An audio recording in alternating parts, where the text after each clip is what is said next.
मित्रों, होली का उत्सव क्यों मनाया जाता है और यहाँ पर बुराई पर भलाई की जीत ही क्यों कहा जाता है?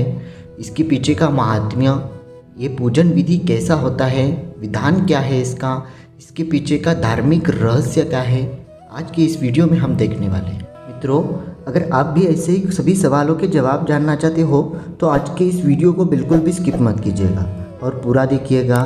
नमस्कार और स्वागत है आपका धर्मश्री विज्ञान पर फिर से एक बार। चलिए दोस्तों, आज की इस न्यू वीडियो को हम शुरू करते हैं।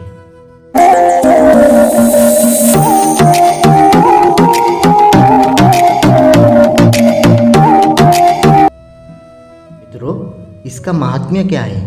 होली एक सामाजिक रंगों का त्यौहार है, आनंदोल्लास का एक पर्व है। इसके समान आनंद और प्रसन्नता देने वाला दूसरा कोई त्यौहार नहीं है। इसे सभी नर और नारी बड़े उत्साह से मनाते हैं। श्री ब्रह्मपुराण में लिखा है कि फाल्गुन पूर्णिमा का दिन जो लोग चित्त को एकाग्र करके हिंडोले में जलते हुए श्री गोविंद पुरुषोत्तम के दर्शन करते हैं, यानी कि भगवान श्री विष्णु का दर्शन करते हैं, वे निश्चय ही वैकुंठ लोक को जाते हैं।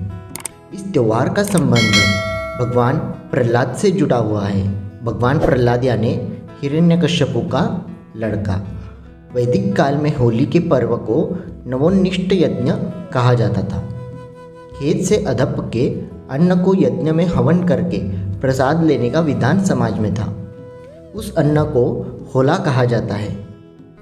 इसी से होली का नाम उत्सव ये पड़ा है। दोस्तों, अभी हम जानेंगे इसका पूजा विधि और उसका विधान क्या है। यह त्यौहार फाल्गुन मास के शुक्ल पक्ष को अष्टमी होलाष्टक से शुरू होकर पूर्णिमा तक चलता है। सायंकाल में होली जलाने के स्थान पर होली का पूजन किया जाता है। पूजन के समय भद्रा नक्षत्र नहीं होना चाहिए। सूर्यास्त के बाद भद्रा मुहूर्त में होली का अग्नि संस्कार किया जाता है।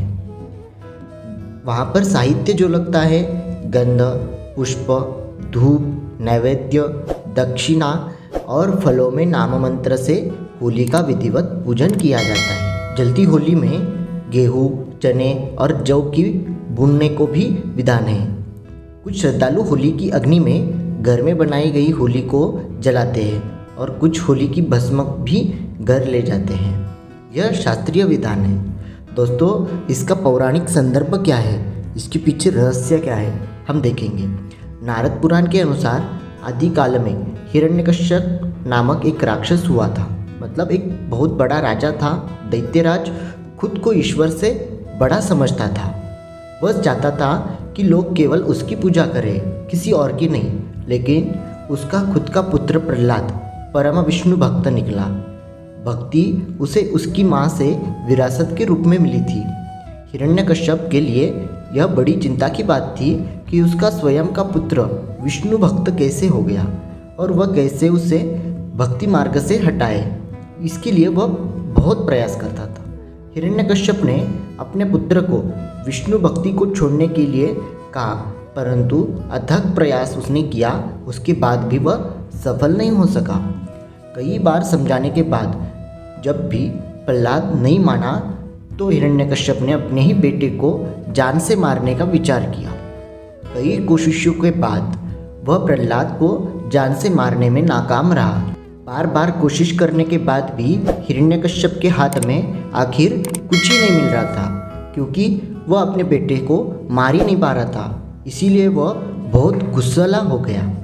इसके बाद उसने अपनी बहन होलिका की मदद ली, जिसका नाम होलिका था, जिसे भगवान शंकर से ऐसा वरदान मिला था जिसके अनुसार अग्नि उसे जला नहीं सकती थी। कभी भी उसे अग्नि जला नहीं पाएगी।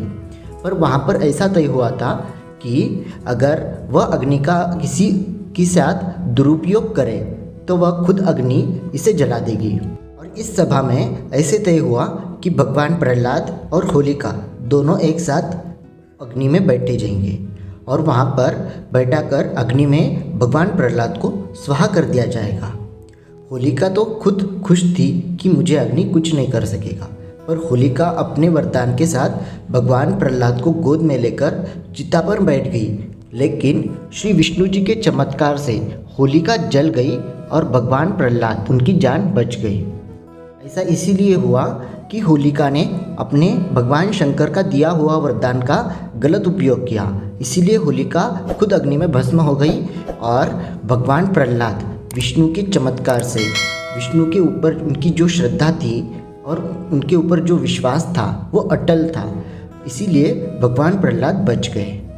इसी के बाद होली हर साल होली की संध्या को अग्नि जलाकर होलिका का दहन किया जाता है और उसका आयोजन किया जाता है। तभी से यह प्रथा पड़ी है और हम इसीलिए ऐसा बोलते हैं कि बुराई पर भलाई की जीत। तो मित्रों, उम्मीद करते हैं कि आपको हमारी आज की ये वीडियो पसंद आई होगी। अगर आई हो तो नीचे कमेंट करके अवश्य बताइएगा और ऐसे ही आध्यात्मिक और धार्मिक जानकारी के लिए अपने YouTube चैनल धर्मश्री विज्ञान को सब्सक्राइब कर लें और फेसबुक पर देखने वालों लाइक कीजिए हमारे फेसबुक पेज को। फिलहाल आज के लिए बस इतना ही, मिलते हैं अगले वीडियो में। तब तक के लिए जय हिंद, जय भारत।